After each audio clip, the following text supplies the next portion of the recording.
Dislocate. So again, your shoulder is a ball and socket joint, which means it has 360 degrees of movement. So start with something like a PVC pipe or a broom handle. Hands as wide as you need to. We'll start as wide as possible for the moment. The idea with this is that as you come up, you then push or shrug your shoulders to create space, and then you bring them back round. Same on the way back, so you're coming up, lift over, then come back down. If that's easy, you can slide your hands in. Obviously, the closer your hands come, the harder it gets, until you find the sticking point, where let's say if I go here, and I come to this, and I want to actually just use one arm. This would be a sort of invalid and kind of pointless, so then I slide back out. And what a nice thing to do is if you've got a broom, if you've got that desk posture and your shoulders are forwards, is you can actually get a broomstick at home and just put a little mark on where you are, your closest point you can do at the moment is.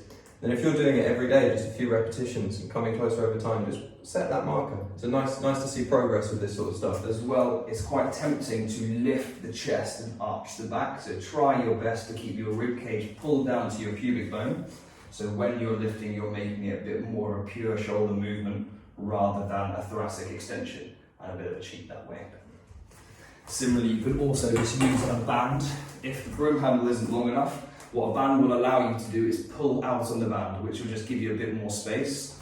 So often if people can't do the broom handle, they'll lift, get them to come up to the top and just pull to allow their shoulders into a position where they can. Also with the band, you can actually have more of an active rotation because you can actually attempt, as you're going round, attempt to draw your hands as close as possible, rather than being that rigid point. If you get here and you feel like you can bring them closer, with the band it allows you to have that movement, and you can challenge each portion of the movement as much as possible, because you can constantly try to bring your hands closer. It doesn't have to be tension on the band.